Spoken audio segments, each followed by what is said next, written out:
a very difficult stretch, but you continue to perform at a high level. How are you able to get to your game? Basketball when I'm on the court.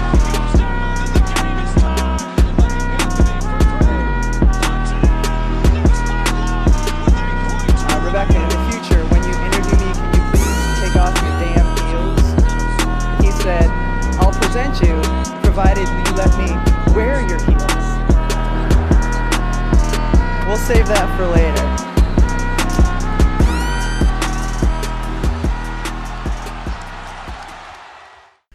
Bom dia! Segunda-feira! Que grande dia! Meu Deus, eu não sei nem como dizer bom dia após uma noite perfeita. Mas eu vou deixar pra você, Drica. Como foi sua noite? Tudo bem?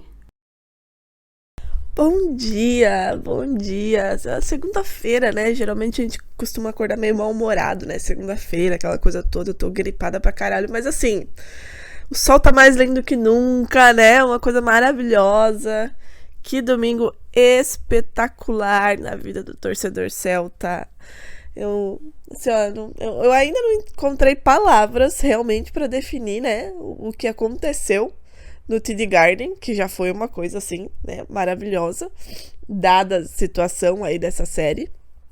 Imagino você assistindo o que aconteceu depois no Arizona, né, porque aquilo lá foi eu não sei se eu consigo definir. Você consegue definir em uma palavra o que aconteceu no Arizona? Aleluia! Mas a gente ainda não chegou nessa, eu vou começar pelo começo. Maravilhosa! Vamos começar pelo começo. Vamos lá. Começando pelo começo, ontem, pra quem, enfim, saiu hoje de uma cápsula que não tem acesso ao mundo externo, né? Que dormiu debaixo de um buraco, ou que tava viajando e simplesmente não viu nenhuma informação. Nós tivemos 2 jogos 7. O bom e velho jogo 7, né? Que a gente tava tanto ansiando por. E finalmente tivemos aí 2 recheados de grandes ou pequenas emoções, né? Depende de quem você é, depende do seu ponto de vista. O primeiro deles foi a final. A final não, né? A disputa pela final do leste entre Boston Celtics e Milwaukee Bucks, o que para muitas pessoas era talvez a série mais interessante de se ver, até mesmo mais do que a final de conferência. De fato, foi uma baita série. Muitos altos e baixos das duas equipes, muitos heróis improváveis, mas deu Boston Celtics. O Boston está na final de conferência do leste novamente, após alguns anos aí de ato, e o atual campeão, Milwaukee Bucks, está fora da disputa pelo back-to-back, o que significa que a gente já perdeu o palpite aí, né, do começo do ano. Mas é por um bom motivo, né, Drica? Eu vou deixar você discorrer sobre tudo que aconteceu ontem no TD Garden, para depois a gente falar de alguns fatos. Eu trouxe fatos aqui, você viu, né? Eu separei muitos fatos hoje. Agatha, a gente tá com uma diferença aí de 6 horas. E ela tava viajando, né? Então terminou o jogo, eu fui dormir ontem, né? Terminou o jogo, se é que a gente pode chamar aquilo lá que foi o segundo de jogo. Mas enfim, fui dormir, né? Gripada, aquela coisa toda. Acordei com 900 milhões de prints no meu telefone, porque ela tava on fire, pegando vários fatos, de fato, pra trazer aqui. Mas enfim, né? TD Garden, jogo 7. Gostaria de relembrar algumas coisas antes de falar especificamente do jogo, né? Esse mando de quadra do Celtics foi conquistado com uma ajuda, inclusive, do próprio Milwaukee Bucks, né? Porque na temporada regular o Milwaukee Bucks perdeu de propósito no final para escapar do Brooklyn Nets na primeira rodada, o que deu ao Celtics esse mando de quadra, né? O Celtics terminou a temporada regular em segundo, agora ele perde esse mando de quadra porque o Miami foi o primeiro, mas esse jogo 7 só aconteceu no TD Garden porque o Bucks escolheu assim, né? Então eu gostaria de trazer aqui primeiro relembrar isso. Gostaria de relembrar um segundo fato, que foi uma entrevista do próprio Ime Udoka depois que isso aconteceu, lá atrás, quando ele falou exatamente a seguinte frase: nós somos um time de basquete, não de atletismo, não estamos correndo de ninguém. Foi aquela cutucada no Milwaukee Bucks, né, que escolheu não pegar o Nets. Resultado, Boston Celtics varreu o Brooklyn Nets. Boston Celtics levou o jogo 7 para o TD Garden. O Celtics nunca perdeu uma disputa de jogo 7 jogando no TD Garden. Inclusive, 2 dessas aconteceram contra o próprio Milwaukee Bucks. E o Celtics é o time que mais virou 3-2 na história da NBA, né? O Celtics foi para Milwaukee na sexta-feira com um 3-2, com muita gente já dizendo que o Celtics estava eliminado. Aliás, né, tinha gente no primeiro jogo dizendo que o Celtics ia ser varrido, né? Então, assim, torcedores, calma. E o Marcus Smart foi absolutamente fantástico no jogo 6. Eu não assisti o jogo ao vivo porque estava trabalhando, vi depois. Porque se sentiu mal, vamos dizer assim, né? Porque no jogo 5 ele entregou a paçoca no final e muita gente falou merda também. Jogou pra caralho no jogo 6, jogou pra caralho no jogo 7 e o Celtics está na final da conferência com 2 anos depois, ou 1 ano depois, sei lá, façam as contas aí, 2020 foi a última aparição do Celtics na final da conferência. É um time basicamente de draft, né, Agatha? É um time, é uma coisa que eu sempre exalto isso, o quanto o Celtics é formado por suas escolhas. E ontem os jogadores formados, né, que formam o Celtics de draft, fizeram completamente a diferença, né? A gente teve, por exemplo, o Grant Williams com 25 pontos, 9 de 20 em field goal. O Tatum com 23, 7 em 14. O Brown com 19, 8 em 16. O Pritchard com 12, 4 em 6. E o Smart com 11, 2 em 9. Smart ainda com 10 assistências. Todos eles draftados. 2019, 2017, 2016, 2020 e 2014. É a terceira final de conferência do Tatum, que foi draftado em 2017. A gente tá falando aí de 5 anos, terceira final de conferência. Então é um time que precisa ser respeitado e muita gente não faz isso, né?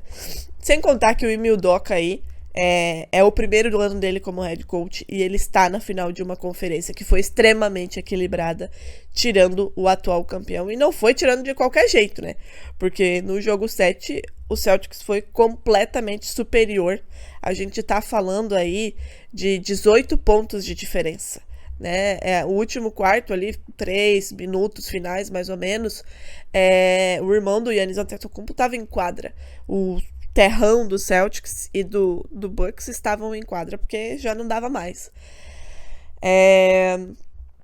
Então, assim, né, eu acho que a gente precisa ter muita calma quando a gente fala de uma série, né? Quando falamos que temporada regular é uma coisa, playoffs é outra, é exatamente isso, e a gente vai especificar e falar mais disso com relação ao segundo jogo, né, que foi uma diferença ainda mais gritante. O Celtics é um time que, assim, eu vejo muita gente falando, né, no Twitter que seria uma narrativa linda, o Celtics, algumas pessoas, né, que não são haters do Celtics, no caso, ser campeão, né, mas eu acho que a postura do time nessa pós-temporada, ela é fundamental.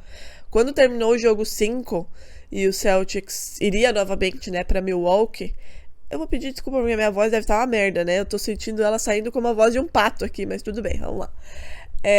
Quando o Celtics ia pra Milwaukee, né, pro jogo 6, e muita gente já dava essa série como encerrada, o Brown foi no microfone lá, entrevista pós-jogo, dizendo que se alguém poderia fazer isso era o Celtics, e o Tatum a mesma coisa, dizendo que a série não tinha acabado e que é jogo a jogo, né, que eles iriam lá pra vencer. Fizeram isso. E esse time tem encarado isso dessa maneira. A gente percebe a postura, né? Jogo após jogo. Nada tá vencido, inclusive na série contra o Nets, que foi uma varrida, e nada está perdido de um jogo para outro, né? E com relação ao jogo, foi uma dominância do Celtics. Embora, de novo, né, o Giannis Antetokounmpo tenha feito muita coisa no jogo 6. No jogo 6 ele fez ainda mais, né? Fez 40 e poucos pontos. E mesmo assim, o Celtics venceu. Ontem ele fez... No primeiro quarto ele já tava, assim, ó, flertando com o triplo-duplo. Mas no primeiro quarto. E ele ficou a uma assistência do triplo-duplo. Terminou com 25, 29. Jogou, né, de maneira espetacular. O Celtics, melhor ainda, conseguiu ir afastando ele do garrafão, fazendo com que ele jogasse mais na meia distância e até na linha de 3, né? Ele tentou acertou uma, inclusive. Mas, do outro lado, a gente tinha um time muito mais consistente, muito mais consciente, eu diria, né? E, quando você falou em heróis improváveis, tivemos também, né? Porque o Grant Williams que não estava com bom aproveitamento da linha dos 3 nessa série, meteu 7 bolas de 3 pontos. Drica, se posso, né, interromper. Eu acho que Interrompa. precisamos fazer uma ode ao Horford. E aí, em sequência, a gente precisa fazer uma ode ao Oklahoma City Thunder, que possibilitou a volta de Horford. O mundo gira, né? Muito obrigada. O mundo não muito gira, ele obrigada. capota na realidade. Porque o Horford saiu, foi pra Filadélfia, não deu certo. Caiu em Oklahoma e a gente falou, tem que voltar pra casa. Entendeu? Seu Prest teve essa noção. Toma aqui. Né? Ontem o Horford não jogou bem. Assim, obviamente, se comparado ao restante da série, ele fez 28% de field goal, foram 6 pontos, mais 10 rebotes, né? E 6 assistências, o que é muito importante. E foi, no caso, para esse time. Mas é importante a gente lembrar dos últimos 3 jogos, praticamente, né? Em que ele foi, de fato, o melhor jogador em quadra. Se não foi o cestinha, ele foi o cara que manteve o Boston no jogo, que era a bola de segurança, que metia as bolas de 3, que fazia o que fosse necessário para fazer com que Boston continuasse dentro de quadra, né? Então, entrei no meio do seu embalo para falar de Al Horford, porque eu acho que isso demonstra também a cultura que está sendo criada em Boston novamente, né? Como você falou, são 3 finais em 5 anos, mas hoje a gente tem uma mudança de treinador, o primeiro ano de um treinador chegando em final, o que é, de fato, surpreendente, né? Acho que a gente precisa falar isso, que é um fato também muito interessante. O Ime Udoka, ele agora é o 3º técnico desde 2016 que deixa um cargo de assistente técnico no 76ers e chega a uma final de conferência nos 2 anos seguintes a ter saído desse cargo, né? Então a gente outros treinadores que fizeram o mesmo, o Brett Brown, o Monty Williams, né? Então assim, é importante a gente ressaltar o belo trabalho que vem fazendo o 76ers para os outros times também. Vem cedendo, né? Exato. Então, assim, criando já uma identidade no estilo de treinador que ele tem e fazendo com que os jogadores backups tenham essa responsabilidade e consigam abraçar a responsabilidade. E isso é um DNA de um time campeão. Os últimos times que foram campeões por causa disso.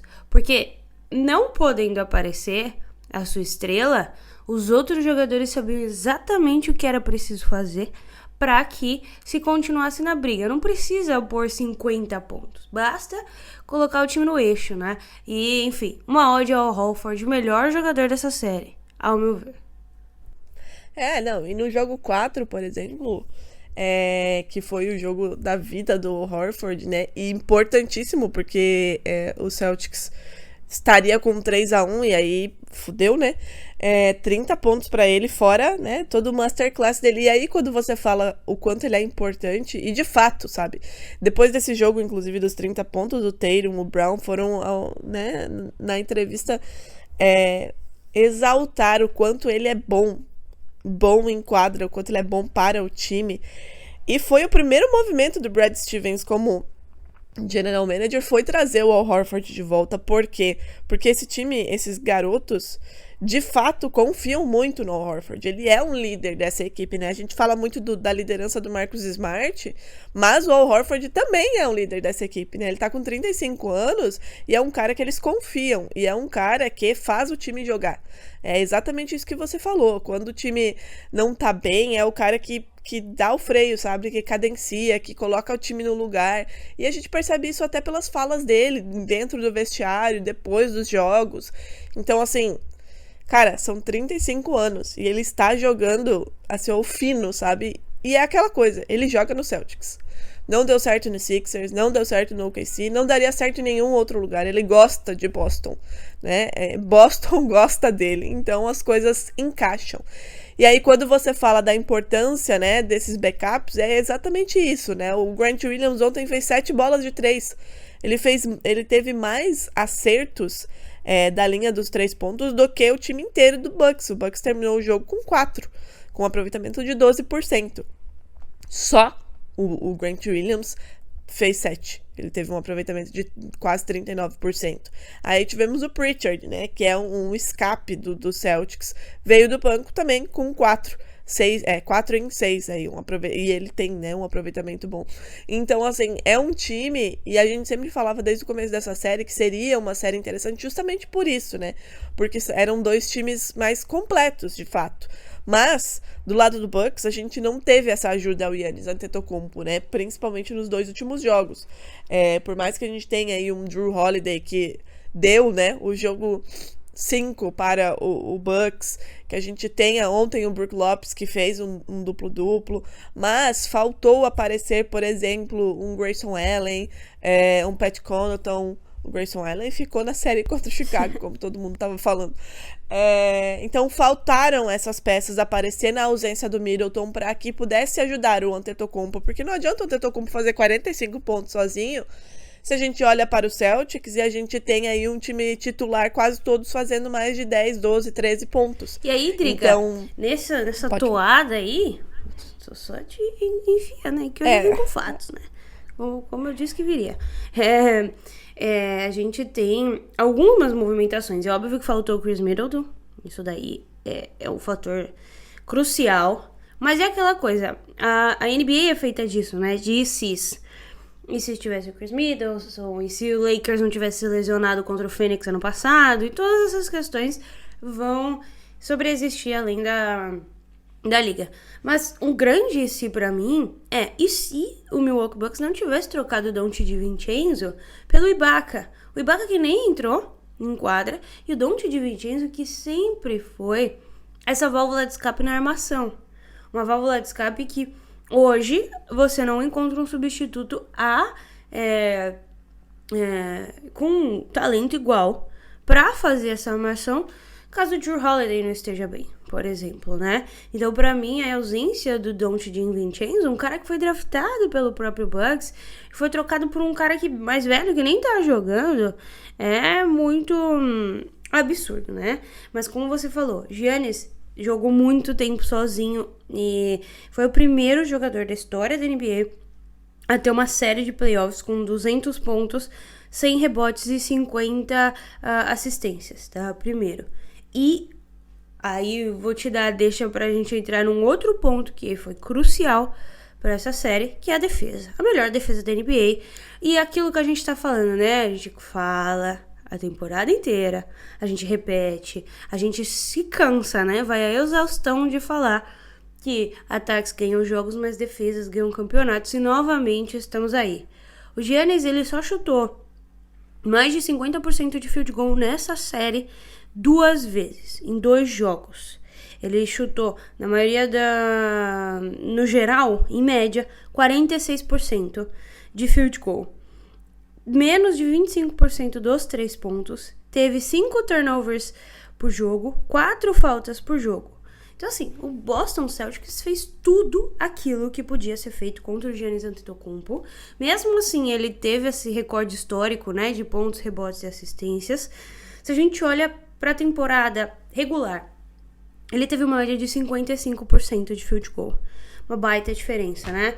De 3 pontos ele teve 30%. Ainda não é o ideal, mas enfim, algo que ele tá masterizando ao longo do tempo. Nesses playoffs, como eu já falei, ele ficou abaixo aí, bem abaixo do que a temporada passada, a temporada de campeão. Mas ainda assim, vale a pena ressaltar que ele melhorou em termos de assistências e rebotes, inclusive. Ele pegou mais rebotes, ele pegou 14 rebotes por jogo nesse playoff, contra 12.8 no playoff passado. Playoff passado ele deu 5.1 assistências e nesse 6.8. Então a gente tá vendo um cara de 27 anos que ainda está melhorando. Não é a última vez que a gente vai ver o Giannis chegando, né, ou batalhando para chegar a uma final. E o Twitter, a gente também ficou muito mal acostumado a ver o LeBron em 8 finais seguidas. Fez parecer que é fácil, né? Fez parecer que basta você ser campeão uma vez, que você vai lá todas as vezes. A NBA agora ela vai voltar ao seu curso natural, né? Que é, cada ano acontece uma coisa. O que LeBron e Stephen Curry fizeram durante essa última década não vai se repetir tão cedo. Não vai ter 2 times que vão ficar indo as mesmas vezes. A gente precisa se desacostumar com o impossível. A gente se acostumou com o de fato extraordinário. Então, se você tá falando, o Giannis falhou, ou alguma coisa do tipo, não. A NBA sempre foi difícil assim. Por isso que se fala tanto nas dinastias. Por isso que fala tanto no Chicago Bulls. Por isso que fala tanto no Boston Celtics, no Lakers do início dos anos 2000. E no próprio Spurs, né, que conseguiu ser longevo durante aí quase 2 décadas. Então, o que tá acontecendo agora é a volta da ordem natural das coisas, Drica. Não, assim, ó, o Antetokounmpo, ele é fenomenal, né? Não é porque ele não chegou à final de conferência pós título de NBA que ele não é. Ele fez esse absurdo que você acabou de trazer aí em números nessa série, contra a melhor defesa. Mas a gente tem que, de novo, né, lembrar que do outro lado tem um time muito bem treinado, né? O Udoka transformou esse time de dezembro pra cá. Na temporada regular, ainda ali no finalzinho, o Celtics jogou contra o Bucks sem 3 titulares e perdeu por, sei lá, eu não vou lembrar a diferença, mas foi por muito pouco, assim. Então já dava uma cara do que seria essa série, de fato muito disputada, como foi. Tirando o jogo de ontem, que o Celtics abriu ali essa vantagem, foi pro intervalo com 5 pontos, depois abriu, esticou no terceiro quarto sem Jason Tatum, e aí só foi administrando. Os jogos foram decididos nos segundos finais, todos eles. Então, o Antetokounmpo precisava de mais ajuda, né? Como você disse, a gente se acostumou com o LeBron James fazendo o que fez no Cavs. E isso não é normal. Não é normal, né? LeBron James não é normal. O Antetokounmpo também não é normal, mas existem times, né? Os times estão se formando para isso, estão se preparando para isso. Depois a gente vai falar sobre a outra série, mas enfim, né?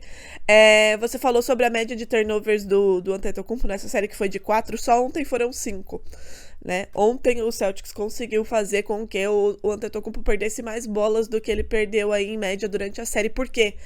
Porque o Celtics sabia que a chave pra conseguir vencer esse jogo no TD Garden era a sua defesa, que foi o que trouxe o time até aqui, né? Foi o principal ponto de partida para o Celtics ali no começo de janeiro para ser o melhor time da NBA em 2022. A melhor defesa não foi à toa, né? E a gente estava sem o Time Lord, né? Nos últimos jogos aí também, que é um jogador fundamental para o Celtics no garrafão e defensivamente até por uma questão de rebotes, né? Que foi o que matou o Celtics no jogo 5. Foi, inclusive, que o Doca disse, né, que o jogo foi decidido por conta dos rebotes, e de fato foi, né, porque tivemos aquele rebote do Bobby Portis que sacramentou o jogo. A gente tá falando de um time que conseguiu evoluir absolutamente todos os seus jogadores defensivamente, né? Há muitos anos, e você é prova disso, eu falo do quanto o Marcus Smart é absolutamente fenomenal defensivamente. Ele ganhou esse ano o prêmio de defensor do ano, mas pra mim ele já estava merecendo ser cotado seriamente a ele há bastante tempo. Mais tempo do que de fato as pessoas estavam admitindo. Ele é fenomenal na defesa. Ele é realmente um cara que vai ficar do teu lado como marcador, te azucrinando o jogo inteiro. E ele fez com que o Antetokounmpo ontem perdesse algumas dessas 5 bolas. E mais do que isso, né? Mais do que ser um defensor fenomenal, ele é o cara que evolui todos os outros jogadores. Se a gente perceber a evolução do Jason Tatum como defensor, desde quando ele foi draftado e ele chegou na final de conferência no seu primeiro ano, né? Como rookie naquele jogo contra o Cavs. Pra agora, é um negócio assim, ó, assustador. Assustador. A gente tinha no Tatum, assim, não é um Trae Young, né? Porque acho que ninguém consegue ser pior do que o Trae Young na defesa. Mas ele era muito fraco defensivamente. E ele se transformou num baita defensor. E eu falo isso de todos os jogadores do Celtics. Porque hoje, você não consegue apontar um jogador do Celtics que seja... eu falo dos principais ali, né? Dos 5 titulares, o Grant Williams, o próprio Peyton Pritchard, que é mais baixo. Você não consegue apontar um jogador que o outro time consiga tê-lo como mira no ataque, porque sabe que vai ganhar muito fácil, né, no 1 contra 1. Todos os jogadores são excelentes defensivamente, e o esquema que o Doca criou de dobra, de troca de marcação, assim, é assustador para os outros times, né? A gente tá falando de um time que tem Giannis Antetokounmpo, e por mais que ele tenha feito o que ele fez, 25 pontos ontem, ele fez isso tendo que utilizar isso que a Agatha acabou de falar, que é um cara que vem evoluindo ano após ano, porque o Celtics fechou o garrafão para ele, que é a principal força dele. Ainda assim, obviamente, né, a gente tá falando do Antetokounmpo, é óbvio que ele consegue entrar, mas o Celtics conseguiu afastá-lo do garrafão, conseguiu jogá-lo pra linha dos três, pra linha de média distância, conseguiu fazer com que o Jrue Holiday não aparecesse tanto. Então, assim, a gente tá falando da melhor defesa da NBA, e com sobra, assim, eu diria, sabe? Porque é um time muito inteligente e todos, absolutamente todos os méritos também para o Ime Udoka, que, de novo, transformou esse time.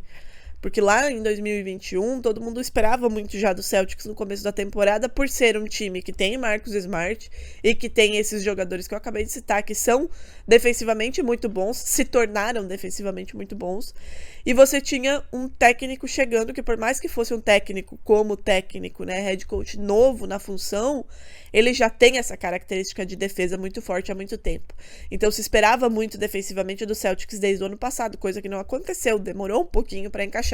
Mas quando encaixou, a gente tá vendo isso aí, entendeu? A gente conseguiu limitar no segundo jogo, se eu não tô enganada, o Antetokounmpo a menos de 14 pontos no primeiro tempo, se eu não tô enganada, se não me falha a memória. Então, assim, é absurdo o que essa defesa do Celtics está fazendo. E, de novo, reforçando o que a Agatha disse, ataques ganham jogos, isso ninguém questiona. Agora, quando você tem uma defesa forte e inteligente a ponto de fazer ajustes dentro do próprio jogo e jogo após jogo, você pode sonhar com mais. E eu não tô dizendo aqui que, nossa, o Celtics está na final da NBA.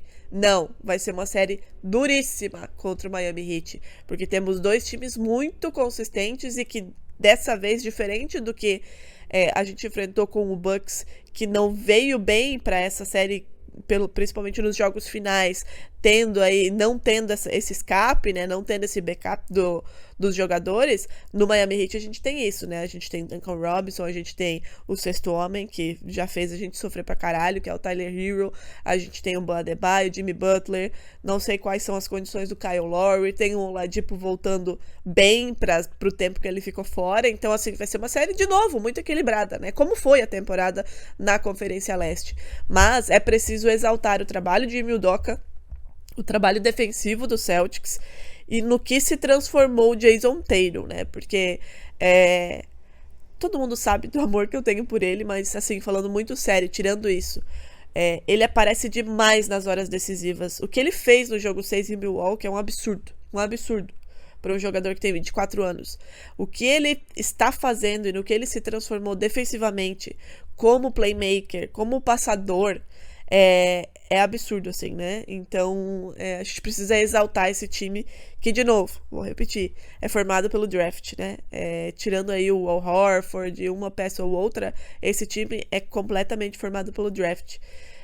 O Robert Williams, que não jogou, que é fenomenal, draft. Grant Williams, Pritchard, Tatum, Brown, Smart, draft. Então, assim, o trabalho que vem sendo feito no Celtics não vem sendo feito de ontem para hoje, né? É um time que está sendo construído há bastante tempo e tem estado em finais de conferência, não é à toa, né? É por um trabalho sério. Então, assim, exaltar apenas o trabalho de todo mundo, desde o Brad Stevens, né, que saiu ali do banco como treinador, foi para pensar esse time lá de cima e pensou muito bem, fez trocas importantes, trouxe o Horford de volta, trouxe Derrick White, que foi muito importante também, embora esteja sendo inconsistente aí, né, principalmente nessa série, mas é muito importante. Então, de novo, o Celtics não chegou aqui à toa, não é só porque o Bucks não tinha esses jogadores para ajudar o Giannis Antetokounmpo. A gente precisa olhar também pro outro lado, porque teve um trabalho muito sério e um time que quis vencer, muito importante isso. É um time que estava sendo dado como derrotado lá em Milwaukee no jogo 5 e quis estar na final da NBA, da conferência.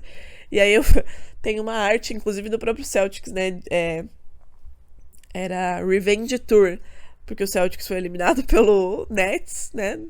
Foi eliminado pelo Bucks, foi eliminado pelo Miami em 2020 na final da conferência. Então o próximo alvo é o Miami. Também tem isso, né? Tem essa questão aí da vingança sendo um tempero a mais para esse Celtics que quer estar na final da NBA e fez por onde.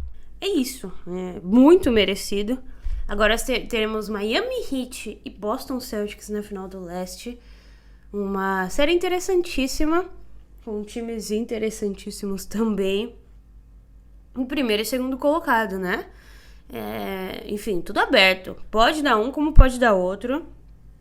Características parecidas em termos de cultura, de time que sabe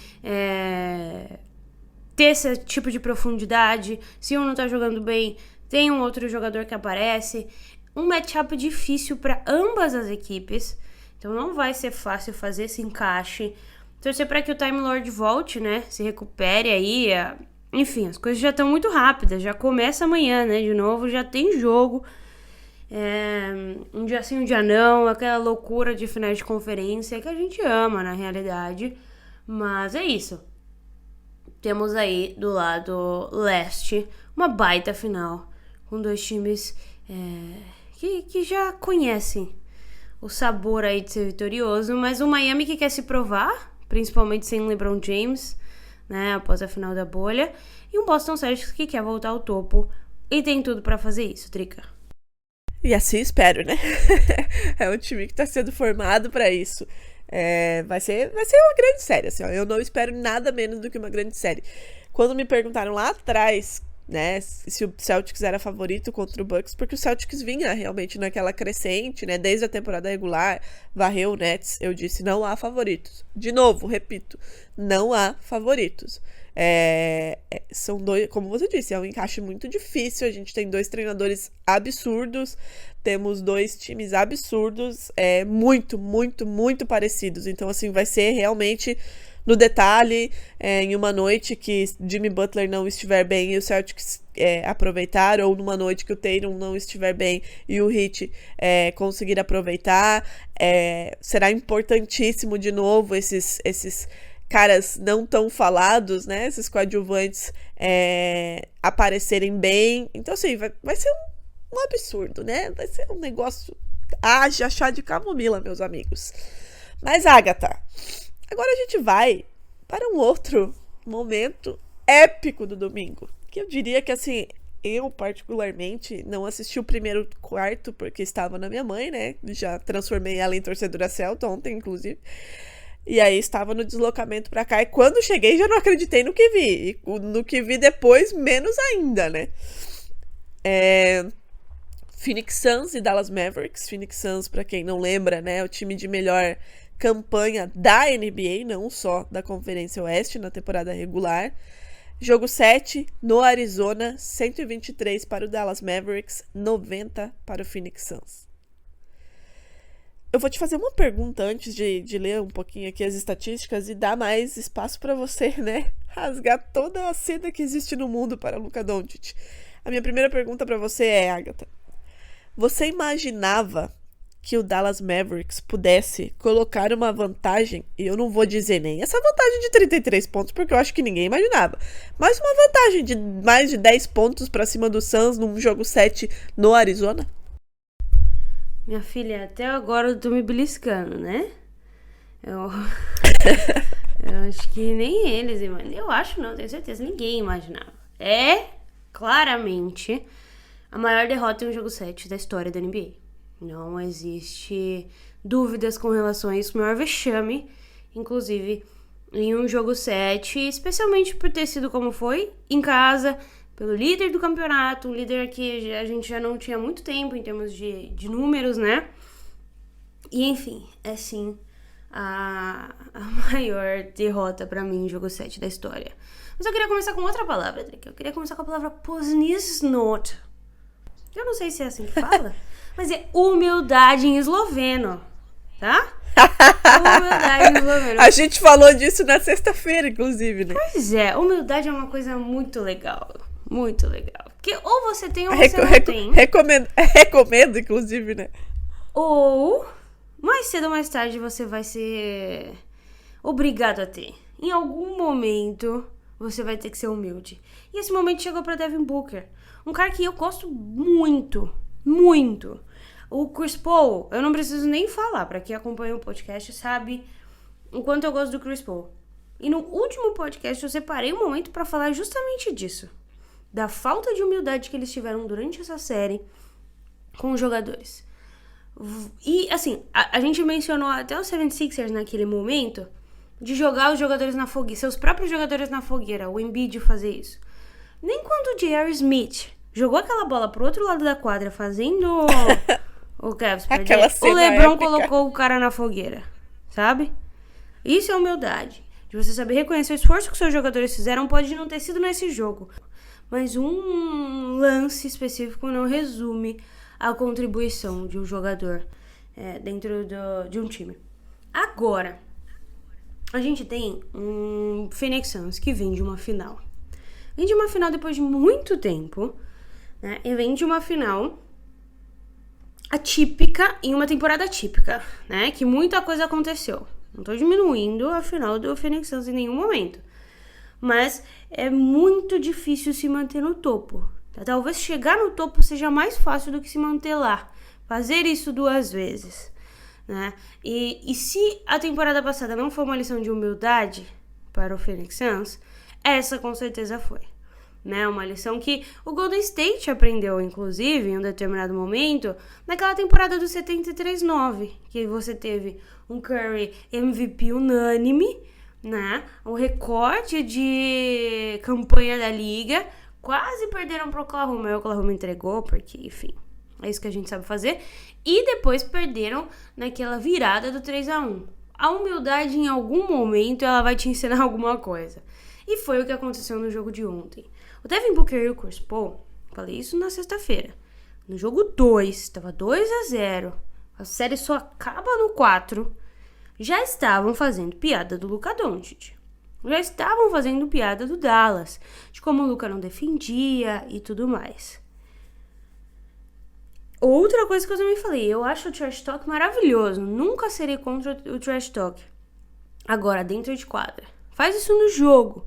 Zoa no jogo, comemora no jogo. Agora, numa entrevista de pós-jogo, você achar que o jogo tá ganhando porque você já ganhou 2, tendo uma série inteira pela frente, foi um grande erro desses dois. O que mais me espanta é o Chris Paul, né? Um cara que, enfim, no auge dos seus 37 anos, inclusive, Phoenix Suns deu um contrato de mais 3 anos. Ele vai terminar a carreira dele com 41 anos, ainda ganhando 99 milhões, tá?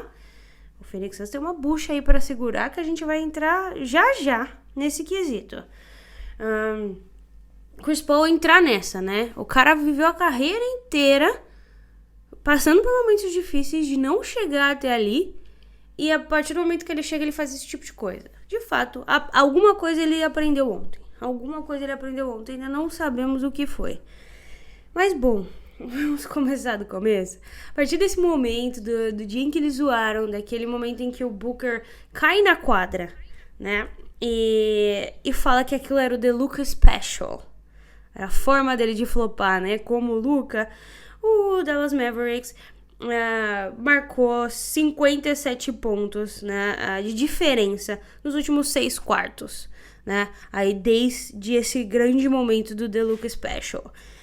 Ontem, vamos falar de ontem especificamente, porque ontem é aquele jogo pra ficar pra história, né? Quem viu. Quem estava sentado na frente da TV assistiu. E... incrédulo. Pois é. No primeiro tempo, o Luka fez 27 pontos, né? Essa era a mesma quantidade de pontos que tinha o Phoenix Suns no halftime também. Tá? Esse era o grau de absurdo que existia. Seria absurdo se fosse só isso, Deca. Mas essa era a segunda maior pontuação de um jogador em um primeiro tempo de um jogo 7 na história. Aí você me pergunta, nossa, Agatha, mas qual é a maior? Do próprio Luka Doncic. 29 pontos dele no primeiro tempo do jogo 7 contra o Los Angeles Clippers em 2021. O Clippers nunca ganhou nada, mas o Clippers foi um gigantesco professor pro Luka Doncic. O Luka Doncic penou na mão desse Clippers durante 2, 3 temporadas, É o primeiro ano que o Luka consegue passar de fase na série. Primeiro ano. E agora ele tá numa final de conferência. Eu sempre lembro quando ele fez um vídeo contando um pouco da história dele e as pessoas... E o vídeo perguntava de fato perguntava anos, né? Quando você vai ser tal coisa? Quando você vai ser tal coisa? E aí ele fala, primeiro ano eu vou ganhar Rookie of the Year, segundo ano eu vou estar na All-NBA, segundo ano All-Star, terceiro ano All-NBA, quarto ano ele fala MVP, quarto ano é esse ano, que ele ainda não ganhou, e quinto ano ele fala campeonato. Talvez ele inverta esse final, mas as 3 primeiras coisas ele carimbou ali o certinho, tá? Gabarito, por enquanto, para o Luka Doncic. E durante esse meio tempo aí, 27 pontos para cada lado, 27 pontos para Luka Doncic, 27 pontos para Phoenix Suns. O Luka fez 27 pontos em 12 arremessos. O Suns fez em 41. 41. Foi muito bizarro. Faltam palavras, né, Drica, pra gente comentar o que aconteceu ontem. De fato, foi uma das coisas mais bizarras que a gente vai ver na nossa vida. Um jogo que teve muitas nuances aí. Vamos começar a falar dos role players do Dallas Mavericks, que era uma questão muito falada durante toda a série. A série começou num 2-0, em que a gente pensou, não vai acontecer mais nada, né? Não tem muito pra onde correr. Se os jogadores não estão à altura de um playoff, principalmente quando o líder da conferência, né? Enfim, é muito difícil confiar em Reggie Bullock, Dorian Finney-Smith, Dwight Powell, até mesmo Jalen Brunson caiu muito de produção, né? Quando o Luka Doncic voltou, não pelo Luka Doncic ter voltado, mas o field goal dele caiu. E o Spencer Dinwiddie ainda não tinha encaixado essa bola. Eu acho que, pra mim, quem conseguiu uma constante muito legal foi o Maxi Kleber, né?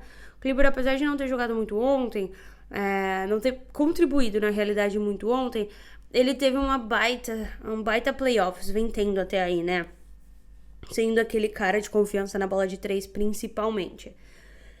Mas ontem não. Ontem todo mundo chegou muito focado. Assim, acho que não existia a possibilidade de um outro resultado que não fosse esse, porque o Dallas Mavericks, ele veio pro abate. Desde o primeiro minuto dentro de quadra, o Dallas Mavericks esteve na frente, né? E a gente tem um Dinwiddie que foi engraçado, porque ele chega na trade deadline, ele vem da troca com o Porzingis, né? Fez-se muito furor pro Dinwiddie chegar lá no Washington. Todo mundo queria Dinwiddie, chegou o Dinwiddie e ele foi entregue por um Porzingis triste, né? Que não tem nem o que dizer sobre. E aí o Dinwiddie chega e aquilo que eu falava há muito tempo, que o Luka Doncic precisava de um desafogo na armação. Alguém que ele pudesse sentar no banco e ficar tranquilo de que a vitória não ia escapar entre os dedos enquanto ele descansasse 5 minutos que fosse. E o Dinwiddie é esse cara. Finalmente chegou esse cara, né? Quando ele chega, ele fez até uma piada. Não lembro se foi no Twitter ou se foi em vídeo. Porque ele tem um bônus no contrato dele, caso ele ganhe o título. E é um bônus de $1. Baita bônus, hein? Baita bônus. Fucking dólar, não $1 milhão. É um bônus de $1. Essa é a chance, essa é a probabilidade que o Dallas tinha de chegar a uma final de NBA. E hoje parece totalmente plausível, né? É tangível já isso daí. E bom, ele foi trocado... Ele foi, na realidade, cortado de um time para que ficasse nele Isaiah Canaan e Michael Carter-Williams. E hoje ele tá aí, né? Então, assim, os acasos da vida fazem muito sentido nesses grandes momentos. E é muito legal quando a gente percebe todo o caminho percorrido para que o jogador chegasse ali e contribuísse da forma como ele contribuiu dentro desse time. Que, enfim, tinha muito para oferecer e entendeu, né, tudo que ele representava. Tem muitos outros jogadores, mas eu acho que eu já vou pular pra eles, né? Vamos falar de Jalen Brunson, vamos falar de Luka Doncic. Jalen Brunson, que os dois são no mesmo draft, isso é muito legal. O Dallas conseguiu fazer um draft com o Jalen Brunson aí de segunda rodada, o Luka de primeira rodada, e selecionar os caras que hoje são os dois principais jogadores do time. No mesmo ano, é muito difícil a gente ver isso. Eu não consigo me lembrar, inclusive, qual foi a última vez que eu vi isso. Você conseguir puxar aí da cabeça, Drica, alguém, mas de fato não me lembro do mesmo draft draftado pelo time, né? Não que chegue em alguma troca ou algo do tipo. Mas fato é que eles conseguiram. Jalen Brunson segurou essa barra de não ter o Luka, né? O Luka se machuca no último jogo da temporada. Um jogo que não era nem pra ele ter jogado. Porque ele toma uma técnica no penúltimo jogo. Ele é suspenso, não jogaria essa partida. E aí essa técnica é revertida, ele fica disponível para jogar. E no último lance da partida, ele machuca a panturrilha. É coisa de filme mesmo, né?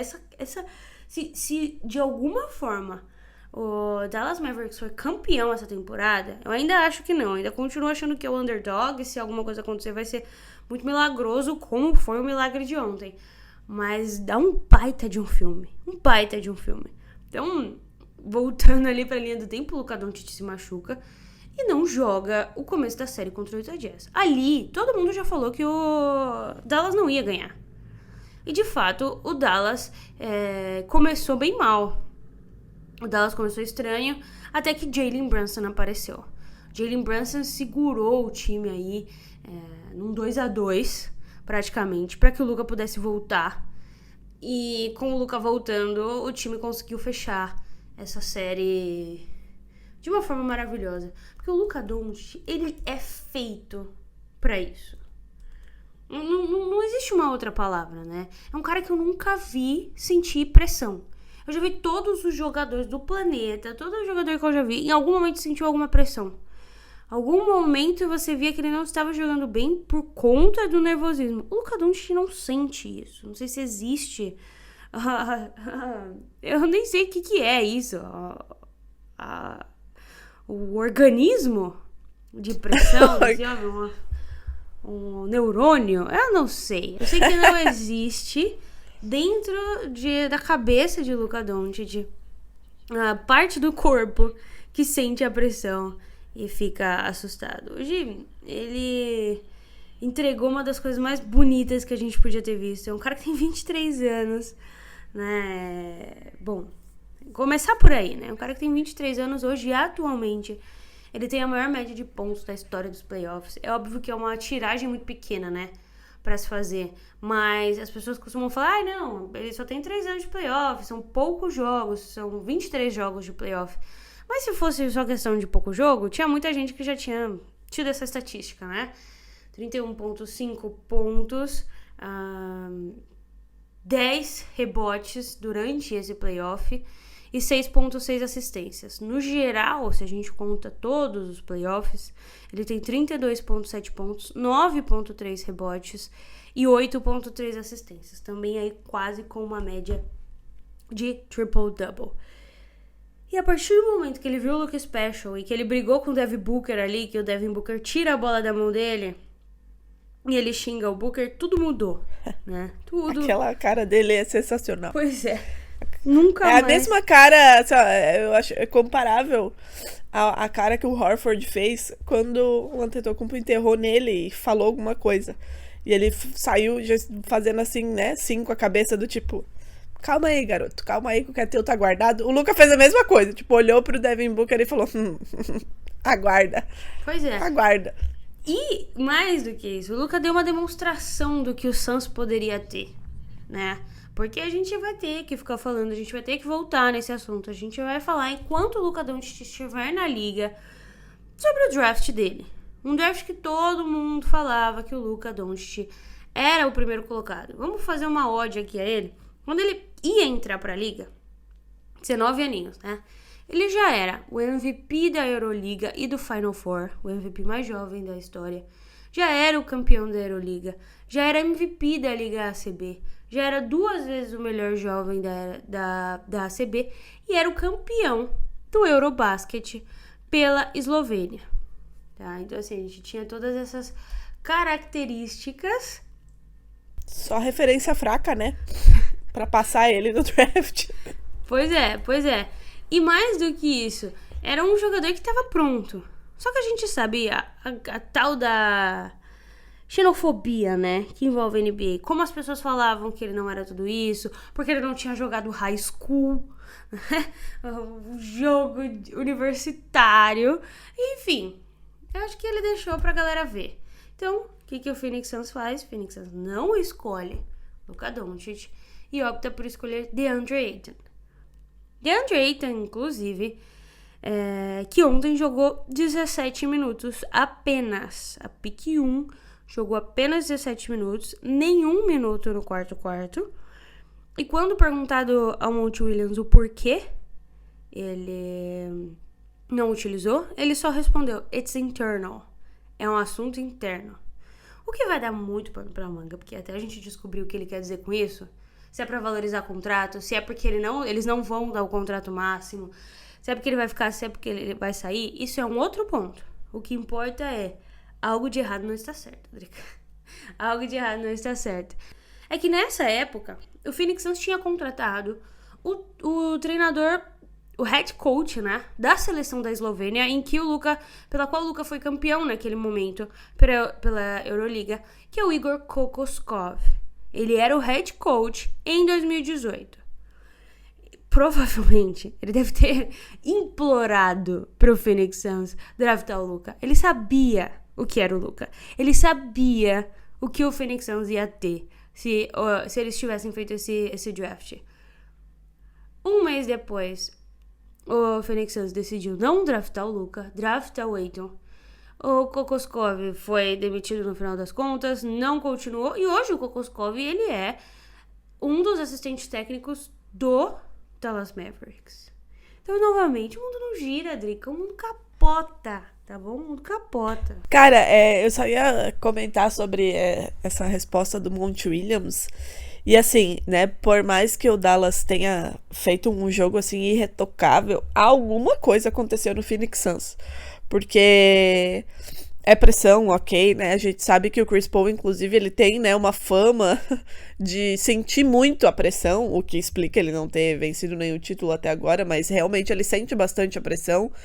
O Devin Booker acha que ele é mais do que ele é, enfim, né? São pontos que tem gente que pode concordar ou não.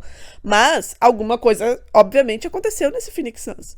Porque, primeiro, né, por mais que o time não estivesse bem, o time estava completamente apático, ninguém jogou. Cara, pra gente ter uma ideia, o jogador que mais pontuou fez 11 pontos. É um absurdo para um jogo 7 jogando em casa, assim, não dá pra você aceitar isso. Segundo, né, essa questão do DeAndre Ayton, né, é um cara que, não jogou 20 minutos num jogo 7, vendo o que estava acontecendo. Terceiro, eu não sei se vocês repararam, mas a expressão do Monty Williams na beira da quadra não era de quem tava tomando tudo que tava tomando, sabe? Eu não sei explicar, mas alguma coisa aconteceu de fato internamente, porque o Dallas tinha totais condições de vencer, e na sexta-feira eu disse que eu não botaria meu dinheiro em nenhum dos dois, que eu jamais duvidaria de Luka Doncic no jogo 7. Mas a maneira como foi é muito bizarra, assim, muito humilhante, né? O que você falou, é o jogo, assim, o jogo 7 com mais disparidade, não sei se humilhante você pode usar, enfim, use a palavra que você quiser, mas nunca que a gente imaginou que ia haver uma coisa dessa num jogo 7. Então, alguma coisa aconteceu internamente, de fato, para que isso acontecesse. Agora a gente vai saber, obviamente, né? Porque os insiders de Phoenix com certeza vão jogar tudo que souberem aí no ventilador, porque, né, a humilhação já veio. Mas alguma coisa aconteceu. Pois é. Entrando nisso, alguma coisa aconteceu, a gente precisa falar dele, Chris Paul. No episódio passado, eu comentei sobre como ele sente jogos decisivos, sobre como ele é o cara do time, né? Costuma ser o cara do time durante muito tempo e enfim, na hora de decidir, no jogo que realmente importa, ele some. Não sei o que acontece. É óbvio que ele sente a pressão. Uma pressão que o Luka Doncic é incapaz de sentir. Mas, quando a gente olha para as estatísticas, é bem alarmante, Drica. Dos últimos 6 jogos 7 na história de Chris Paul, os últimos 6 jogos 7 que ele jogou, ele perdeu todos. Ele não consegue ser o Mr. Clutch, que inclusive é o apelido dele em jogos decisivos. Ele perde esse poder, né? O jogo 7 é a criptonita do cara. A gente falou muito mal do Harden, né? A gente comentou sobre como o Harden se diminuiu diante daquilo que ele já foi um dia. E nos últimos 2 jogos, ele teve 2 derrotas e ele combinou para 25 pontos e 13 assistências, né?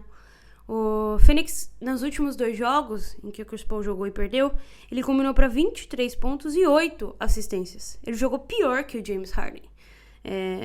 Claramente pior. E é preciso falar sobre isso, né? Porque a gente critica o James Harden quando precisa. A gente sempre fala muito bem do Chris Paul. Mas eu até fiz um tweet sobre isso. Eu acho que nenhum dos jogadores vai ser tão marcado em termos de legado quanto o Chris Paul no jogo de ontem. De fato, foi um jogo que definiu parte do legado dele. Como o cara que, até o ano passado, mesmo com a derrota do ano passado, era o cara que sempre tinha sofrido de alguma forma. Ele tinha se machucado em um playoff, no outro também. Um playoff ele chega com um OKC que nem era pra chegar. No ano passado ele enfrenta um grego que todo mundo falou, beleza, o Phoenix não ganhou, mas ano que vem vai. Sempre acontecia alguma coisa que justificava o Chris Paul não chegar a ganhar um anel. Esse ano, não. Pelo contrário, era o melhor time em quadra, era o melhor time da liga, era o time mais organizado, era o time que mais sabia segurar vantagens. Tinha tudo pra ganhar.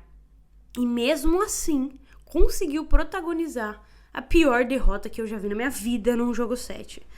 De novo, a maior humilhação aí da história da NBA. A gente vai falar desse jogo durante muito tempo. Eu tenho certeza. A gente não vai parar. E aí, Dri, quando eu estava rolando pelo Twitter, eu achei um vídeo, que eu lembro do vídeo, eu só não lembrava naquele momento, né? Desbloqueei a memória. De um jogo do Suns contra o Lakers, em que o Suns tá ganhando, e o Cameron Payne mata uma bola e olha pro LeBron. E o LeBron só fala uma coisa: stay humble. Continue humilde. Não perca a humildade. E o Cameron Payne foi um cara que foi muito interessante na temporada passada, mas que a gente assistiu durante essa série perder a posição de titular, inclusive. Né? É muito legal a história de superação. A gente falou muito sobre como ele era considerado o pior jogador da liga, quase foi pra China e voltou para um Phoenix Suns jogando bem. Mas, de novo, uma coisa que o Monty Williams vai ter que ajustar e que faz muito técnico nunca chegar ali é o ego dos seus jogadores. Você precisa saber trabalhar com o ego dos seus jogadores de alguma forma. LeBron chegou lá muitas vezes, Curry chegou lá muitas vezes. Eu nunca vi eles tratando o time adversário da forma como o Phoenix Suns tratou o Dallas Mavericks nessa série. Bom, Chris Paul precisa ser responsabilizado por isso, tal qual o Devin Booker. Mas eu acho que quando a gente olha pro retrospecto, né, Devin Booker ainda é mais jovem, Devin Booker chegou aí, tem duas runs aí interessantes ao lado do Suns. Mas o Chris Paul tá no fim de carreira, um cara que conseguiu um baita contrato e que precisa entregar, né, Drica? Entregar, de fato, alguma coisa. Eu não sei se isso vai mudar a cabeça deles. Quem sabe mude, né? Quem sabe a gente veja no ano que vem um Phoenix que aprendeu a ser humilde. Um Phoenix que aprendeu a não subestimar seus adversários. E talvez isso seja justamente o que o Phoenix precisa para ser campeão. Né? Muito se fala, a gente aprende muito mais com as derrotas do que com a vitória, né? Muito mais com os erros do que com os acertos. E talvez esse era o erro que precisava acontecer para que um Phoenix Suns fosse campeão aí no ano que vem. Não se sabe, é um time que não tá acabado, mas que precisa pensar em muitas coisas. A primeira delas é o contrato do Ayton, né? Acho que isso é o primeiro ponto. O Booker falou que ama ele como um irmão, mas o Ayton já falou que é o máximo. E o Phoenix Suns não é um time que estava disposto a dar nem ano passado, que dirá esse ano, né? Com o Ayton com minutos cortados. É isso, basicamente. Agora, resumo do jogo, né? Resumo do jogo que foi massacre do começo ao fim. Vamos lá. O Dallas estava com 30 pontos de vantagem no intervalo, né? Isso já era a maior diferença de todos os tempos para um 7º jogo, tá? E aí a gente soma aquela questão do Luka Doncic, que tinha a mesma quantidade de pontos do que todo o Phoenix. E o máximo de diferença desse jogo foi de 46 pontos. Fora de casa, uma coisa loucura, né? Defensivamente, o Mavs estava parecendo o Boston Celtics, Adriele. Eu não sei mais o que dizer. Essa é a única comparação que eu posso fazer. O Mavs era o Boston Celtics do Oeste. Olhou, né? Aprenderam, né? Aprenderam. Pois é. O Luka Doncic, ele começou uma run já de 8 pontos, né? Ele chegou pra terminar. Ele não foi pra brincar. Ele começou o jogo já com vontade de terminar o mais rápido possível pra descansar no último quarto, né? A gente sabe que ele fez aquele regime que eu tava fazendo, Drica, de nuggets. Ele só comeu nuggets na off-season. Eu acho que esse é o grande momento que a gente tem pra falar. Terminou com 35 pontos, 10 rebotes, 12 de 19, de win de Jalen Brunson, aquilo que a gente tava falando, né? Um jogo horroroso pra todos os iniciantes do Phoenix. Devin Booker, 11 pontos, Chris Paul, 10 pontos. O cestinha do jogo foi Cam Johnson, com 12 pontos. Um problema que Monty Williams vai ter que resolver, né? Após perder mais 2-0. E, bom, Dallas Mavericks está na final, Drica. Dallas Mavericks está na final de conferência contra um Golden State Warriors que eles ganharam 3 das 4 vezes que jogaram na conferência regular. Conferência regular não, temporada regular. Um adversário fraco. Um adversário muito fraco. Pega um time campeão, né? Mas que, em tese, não era tão bom quanto o Phoenix Suns. Então, assim, o Dallas Mavericks está feliz. Onde chegar, chegou, tá bom. E é isso. Essa foi a nossa ode a esses dois times, né? Coisas inacreditáveis aconteceram. Coisas inacreditáveis vão continuar acontecendo. A gente não respondeu as perguntas da galera, mas qualquer coisa a gente grava amanhã respondendo, né? Com mais calma. Até porque não tem jogo hoje, né? Exato. Amanhã a gente volta e grava essas perguntas. Até deixar até a última chance aí. Quem quiser perguntar mais alguma coisa, corre lá no Twitch e pergunta que a gente responde. Mas não vale perguntar assim, o que aconteceu? Não sabemos também, meus filhos. Não sabemos o que aconteceu. Isso aí é a coisa que não dá pra responder, entendeu? Pois é. Então é isso. Amanhã a gente volta, a gente responde com calma. Não houve um momento do jogo sequer em que o Phoenix Suns teve a liderança. Maior run foi 17 pontos. E é isso. Um baita Dallas Mavericks na final. Como todo mundo previu, né, Drica? Ela tá ali, todo bracket de todo mundo tem um Dallas Mavericks na final. Meu Deus. E é isso. Um bom dia pra quem ainda nos ouve. Tem alguma coisa pra acrescentar, Drica? Porque a gente não tem aposta pra fazer, né? Não, hoje não tem aposta, hoje não tem nada. Eu só quero desejar uma ótima semana a todos e dizer que, porra, não tem paz, né, cara? Eu, assim, quase passei mal, né? Passei ruim aí nessa série. Achei, nossa, vai ter um descanso maior. Não tem porra nenhuma. O jogo foi ontem, amanhã já tem final, entendeu? Não dá nem tempo de descansar e me preparar pro Jimmy Butler, que o homem já tá no meu encalço. Então é isso, né? Vamos aproveitar essas finais de conferência que certamente, eu não tenho dúvidas de que serão 2 baitas finais e que... Deixar um conselho, né, para os jovens aí que não subestimem nenhum time, não subestimem nenhum jogador e jamais, nunca, em hipótese alguma, cometam o desatino de dizer que um time já perdeu lá no começo da série, porque playoff só acaba quando termina. É isso, vou desejar aqui pra vocês um dobro jutro, que é bom dia em esloveno. E é isso, assistam a partir de amanhã as finais de conferência e assistam o que pode ser o começo de uma baita rivalidade, Drica. Eu não ficaria triste em nenhum momento da minha vida se a nova rivalidade fosse Celtics e Dallas, tá? Um Luka Doncic e um Jason Tatum se estapeando aí durante os próximos 10 anos. É tudo que eu mais gostaria de ver na minha vida. É isso. 10 anos não, porque a dinastia OKC vai chegar já. Mas uns 2, 3 anos tá bom. Tá bom então. Eu gostaria de ver uma final Doncic versus Tatum. Bom pra gente? Bom pra gente? Óbvio que não, né? Quem é que quer enfrentar o Luka Doncic? Mas na atual fase é ruim, tudo é ruim, entendeu? Tudo é ruim, então bora lá, né? É isso. Então, um beijo. Até amanhã. Então, um beijo. Até amanhã.